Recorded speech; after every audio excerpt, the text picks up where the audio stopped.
Good morning students, myself Pooja Singh. और आज हम लोग SDD 2 का एक टॉपिक करने वाले हैं, डिज़ाइन ऑफ पेडेस्टल।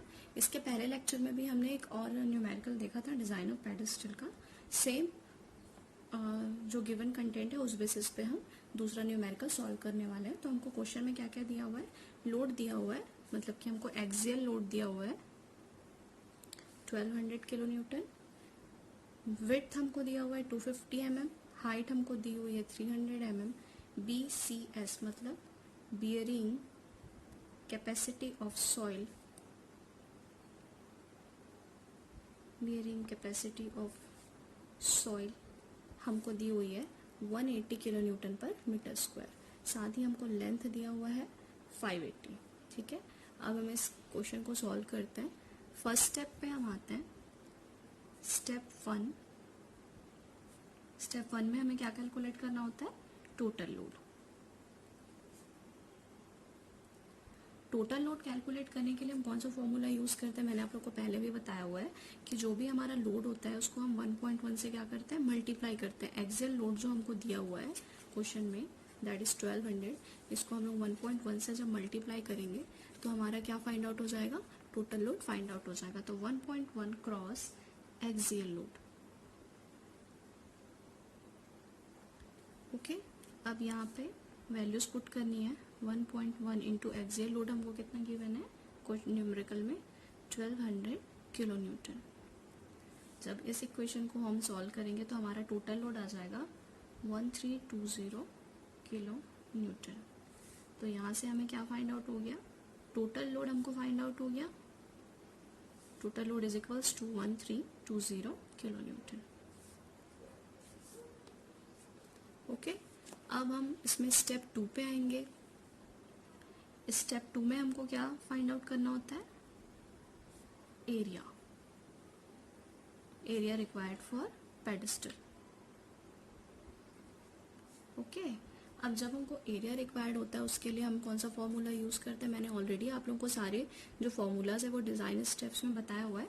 फिर भी एरिया रिक्वायर्ड जब हमको फाइंड आउट करना होता है तो इसके लिए हम फॉर्मूला यूज करते हैं, total load upon bearing capacity of soil.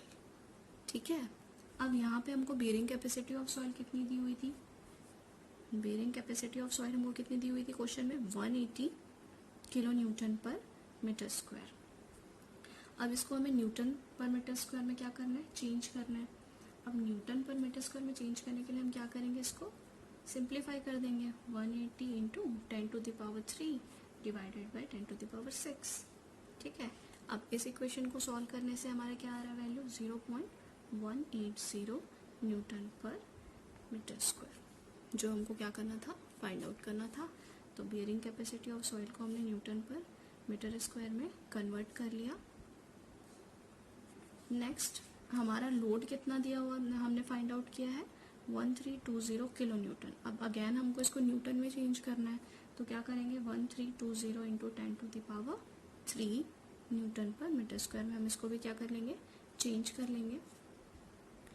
अब इस दोनों वैल्यूज को हमको ये जो हमारा फॉर्मूला है उसमें पुट कर देंगे, तो ये कुछ इस तरीके से हो जाएगा, 1320 इंटू 10⁻³ अपॉन 0.180। अब इस इक्वेशन को हमको सॉल्व करना है। इसे सॉल्व करने पे हमारी वैल्यू आ रही है 7333.3 न्यूटन पर mm square.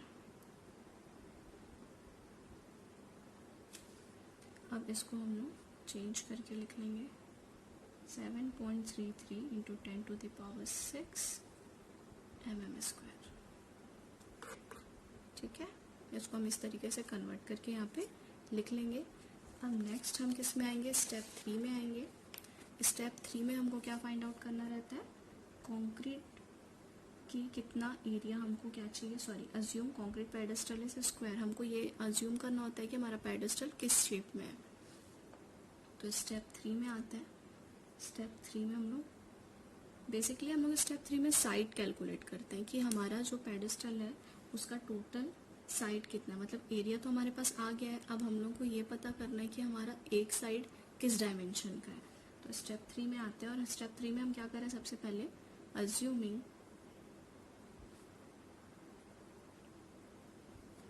concrete pedestal is square।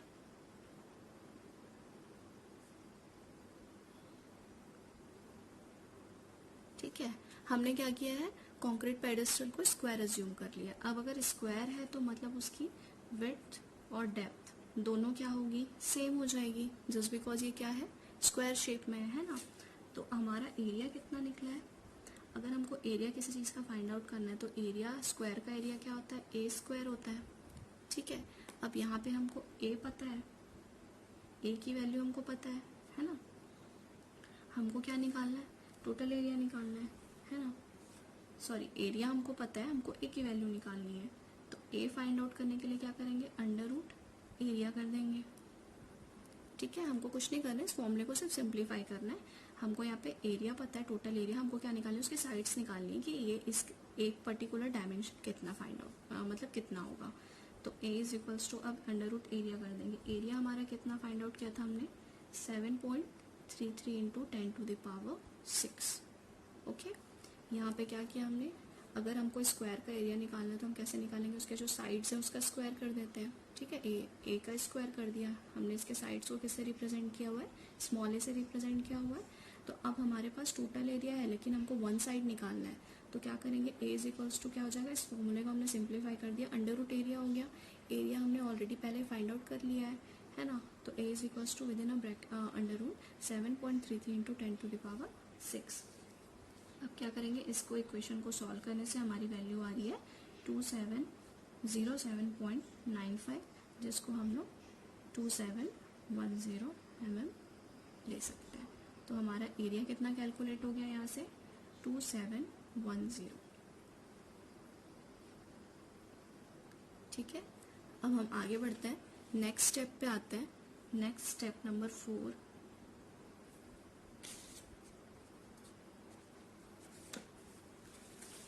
Step number 4 में हमको क्या कैलकुलेट करना है, डेप्थ ऑफ कंक्रीट पेडेस्टल। अब हमने एरिया फाइंड आउट कर लिया, हमारे पास टोटल एरिया रिक्वायर्ड ऑलरेडी है, हमारे पास टोटल लोड है। अब हमको क्या निकालना है, डेप्थ फाइंड आउट करना है। तो जब भी हमको डेप्थ फाइंड आउट करना रहता है तो उसका फॉर्मूला होता है ए माइनस एल डिवाइडेड बाई 2। ठीक है, अब यहाँ पे ए किस चीज को रिप्रेजेंट कर रहा है, ए रिप्रेजेंट कर रहा है लेंथ ऑफ स्लैब बेस। ठीक है, minus length of concrete pedestal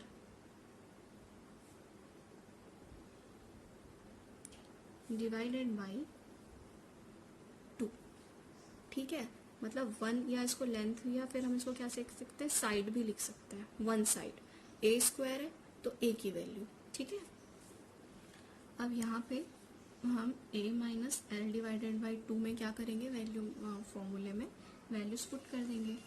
तो हमारी वन साइड कितना आया था हमारा, 2710 माइनस लेंथ ऑफ कॉन्क्रीट हमको ऑलरेडी क्वेश्चन में दिया था 580 डिवाइडेड बाय क्या कर दिया हमने, 2 कर दिया। अब इसको जब हम सॉल्व करेंगे तो हमारा क्या फाइंड आउट हो जाएगा, डेप्थ फाइंड आउट हो जाएगा। इस इक्वेशन को सॉल्व करने से हमारी वैल्यू आ रही है 1065 mm। तो इस तरीके से हमने क्या फाइंड आउट कर लिया, डेप्थ फाइंड आउट कर लिया। अब इस क्वेश्चन को स्टार्टिंग से एक बार और रिवाइज कर लेते हैं। क्वेश्चन में हमको क्या दिया हुआ था, हम क्या कर रहे हैं, डिजाइन कर रहे हैं, पेडेस्टल डिजाइन कर रहे हैं। हमको क्वेश्चन में गिवन क्या था, एक्सियल लोड हमको दिया हुआ था 1200 किलो न्यूटन, बी की वैल्यू हमको दी हुई थी 250, हाइट हमको दिया हुआ था 300, bearing capacity of soil BCS जिसको हमने शॉर्ट फॉर्म में लिखा है वो दिया हुआ था हमको 180 किलो न्यूटन पर मीटर स्क्वायर, एल लेंथ दिया हुआ था 580। हमको क्या करना है, हमें पता है कि जब भी हम पेडेस्टल डिजाइन करते हैं तो बेसिकली हमको 4 स्टेप्स को फॉलो करना होता है। तो सबसे फर्स्ट स्टेप में हम क्या निकालते हैं, टोटल लोड फाइंड आउट करते हैं। तो टोटल लोड फाइंड आउट करने के लिए हमको क्या करना होता है, जो एक्सियल लोड होता है उसको 1.1 से मल्टीप्लाई करना होता है।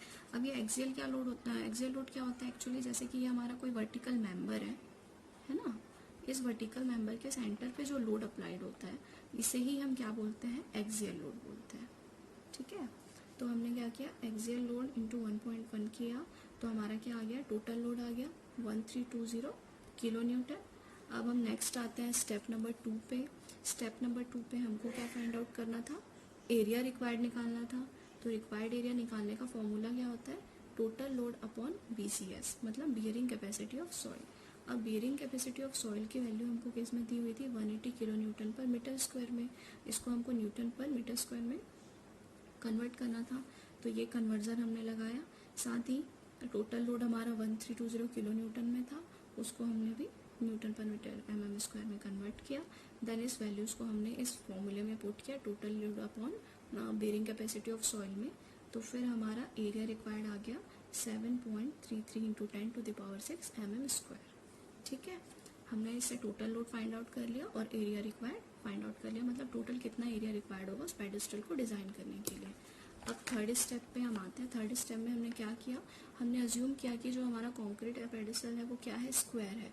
ठीक है, तो एरिया, अगर हमको किसी भी स्क्वायर पोर्शन का एरिया निकालना है तो उसका क्या हो जाता है, फॉर्मूला एरिया निकालने का, साइड का स्क्वायर। अब यहाँ पे एक साइड को हमने ए से रिप्रेजेंट किया है ना, तो एरिया इज इक्वल्स टू क्या हो जाएगा, स्मॉल ए का स्क्वायर। यहाँ पे एरिया हमको टोटल एरिया पता है, अब हमको वन साइड निकालना है, तो कैसे निकालेंगे, ए इज इक्वल्स टू क्या होगा, अंडर रूट एरिया। अब यहाँ पे एरिया की वैल्यू जो हमने निकाली है वो यहाँ पे पुट कर दी। उसके बाद स्मॉल ए की वैल्यू हमको मिल गई 2707.9, इसको हमने क्या नोट आउट कर लिया, 2710 mm। अब लास्ट स्टेप में हम आएंगे। लास्ट स्टेप में हमको क्या निकालना था, depth of concrete pedestal find out करना था, है ना। डेप्थ निकालने के लिए हमने क्या फॉर्मूला यूज़ किया, D is equals to A minus L upon 2। ठीक है, अब यहाँ पे A क्या रिप्रेजेंट कर रहा है, ये A जो है वो हमारा जो कॉन्क्रीट जिसको हमने स्क्वायर अज्यूम किया था उसका वन साइड को रिप्रेजेंट कर रहा है। एल यहाँ पे क्या रिप्रेजेंट कर रहा है, लेंथ को रिप्रेजेंट कर रहा है। ठीक है, डिवाइडेड बाय 2। कुछ नहीं करना है, बस यहाँ पे जो भी वैल्यूज हमने फाइंड आउट किया उसको इसमें पुट कर देना है। तो ए की वैल्यू हमने कितनी फाइंड आउट की थी, 2710 minus length of concrete pedestal हमने कितना फाइंड आउट किया था, 580। इसको हमने डिवाइड कर लिया 2 से। इस इक्वेशन को सॉल्व करने से हमारी डेप्थ की जो वैल्यू आ रही है वो कितनी आ रही है, 1065 mm। तो ये सारे जो डिज़ाइन स्टेप्स है इसको फॉलो करके हम, अगर ये सारे गिवन डेटा अगर हमको दिया हुआ है, इस बेसिस पे हम लोग किसी भी पेडेस्टल को क्या कर सकते हैं, डिज़ाइन कर सकते हैं। Thank you.